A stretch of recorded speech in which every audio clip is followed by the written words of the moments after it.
Yarayı gel onu. Yok, konuşuyorlar.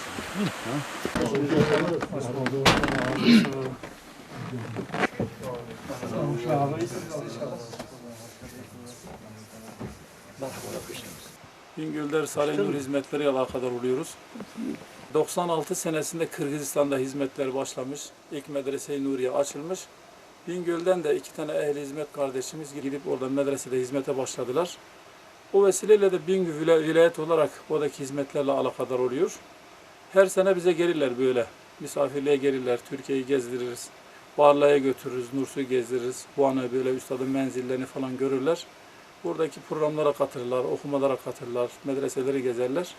Bu vesileyle geldiler. Kur'an'ın sönmez ve söndürülmez bir nur olduğunu ben dünyaya ispat edeceğim diye harekete geçmiş. Orada Risale-i Nur kitaplarını yazıyor. Risale-i Nur kitapları böyle Kur'an'ın mucize-i maneviyesi. Bu asrın fehmine Kur'an'ın dersidir diye bu kitapları bütün dünyaya okutturacağım diyor. Hatta o zamanki bazı talebeleri yani böyle biz burada birkaç kişiyiz. Nasıl bu kitapları böyle birden kalbinden geçirirken ikaz ediyor. Bütün dünyaya okutturacağım diyor. Şu anda da elhamdülillah bütün dünyanın her tarafında medrese-i nuriyeler var, Risale-i Nurlar okunuyor. Tercüme faaliyetleri devam ediyor. Ve 40 dilden fazla dile çeviriler, böyle tercümeler yapılıyor. Ben Üstad Bediüzzaman Said Nursi'nin eserleriyle ilk olarak üniversite okuyordum. Orada bir arkadaşımız, o da Nur dershanesinde kalıyordu. Nur medresesinde. O da beni çağırdı derse. Ondan dolayı ders işittik. Yani o da çok hoşuma gitti dersler. Yani evvelden sorularım çoktu. Mesela ne için şeytan yarattı? Allah yarattı, şeytan ne için yarattı? Böyle bunun gibi sorular vardı. Bazı hocalara veriyordum. Onlar diyordu senin için şeytan girmiş yani. Böyle soru olur mu diye böyle cevap veremezdi. Yani korkutuyordu. Dershaneye gittikten orada vakfilerde de bu soruları verdikçe tam olarak cevap aldık. Yani ben çok hoşuma giden şey de bu fen ilimleriyle medrese ilimlerini beraber okutuyoruz. İslam'ı da Allah'ı olsun İslam'ı haşri fen ilimleriyle ispat edeceğiz böyle bir medrese deyince bana daha çok hoşuma gitti. Çünkü eskiden Müslüman dedikçe böyle gariban ya da ilimsiz, cahil öyle anlatıyordu yani. Sovyet devrinde yani öyle aklına gelir yani. Müslüman dedikçe bize böyle aklımıza gelirdi. Ama ilim olarak fen ilimleriyle ispat etmek bu daha çok hoşuma gitti.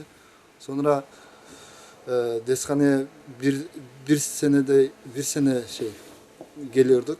Sonra dershanede kalmaya başladım. Yani sonra güzel yani. Hayatıma çok değişiklikler oldu yani. İslam'a olan yani dünya olan bakışlar değişti tamamen. Yani biz İslam dedikçe namaz okumak, oruç tutmak bunu biliyorduk yani. Başka bir şey bilmiyordum. Ama Risale-i Nur tanıdıkça daha çok hakikatler, alemi hakikatler, insan bu dünya ne için gelmiş, maksat nedir yani, insan ne için dinle yaşamak zorundadır. Bunların hep cevaplarını aldıkça yani Risale-i Nur ne kadar çok okudukça daha hakikatler anlaşılır. Daha çok yani alem aydınlaşıyor yani. Gün geçtikçe yani bu durmuyor. Bir defa anladım yani bu alem bana aydınladı yeter diyemem yani. Yine okudukça yine hakikatler açılıyor. Bu böyle bir yani neticede Kur'an ilmel hakkın anele hakkan hakkın diyor ya. Risale-i Nur tam bunu veriyor yani insana. Bu imanın hakikatları. Yani bunu böyle bir kalbe ferah geliyor yani dille çevirip dilim tercüman olamıyor yani bu sevinci. Yani eğer kalbimi açıp göstermek imkan olsaydı yani gösterirdim bunu. Yani çok sevinç, çok şey. Benim bu Risale-i Nur kitaplarla ilk tanıdığım üniversite okurken benim arkadaşım dershanede kalıyordu. O beni bazen derslere çağırıyordu. Biz ama bazen ara sıra gidiyorduk. Ondan sonra beni okuma programı, kışkı okuma programına çağırdı. Ben oraya gittim. Benim orada 8 gün kaldım. 8 günde beni bu Risale-i Nur beni değiştirmiş. Eski namaz kılmıyorum. Önce 8 gün önce namaz kılmıyorum. 8 günden sonra namaz kılmaya başladım. Üniversite geldiğim zaman ben arkadaşlarım çok hayret etti. Sen 8 günde öyle bir değişmişsin. Bu nasıl değiştin diye sormuşlar. Ve Risale-i Nur beni 8 günde değiştirdi. Bu kitaplar o programa gittiğim zaman orada bir abimiz ders yaptı. Valideler, anne babalarga hürmet, öyle onlara bir hürmet göstermek bahsinde bir ders. O çok güzel. 2 sene bizde Nurfak olarak 2 sene dershanada kaldım. Orada bizde mesela üniversitelerde falan fakülteler diyor. Bizde Kırgızistan'da öyle bir şey var. Nur fakülteti diye var. Tek Risale-i Nur okuyorsun. Orada 2 sene Nurfak olarak kaldık. Ondan sonra bu kadar hizmetteyiz.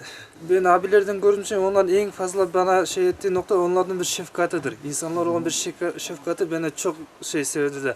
İnsanlar olan onlara bu Risale-i Nur hakikatlerin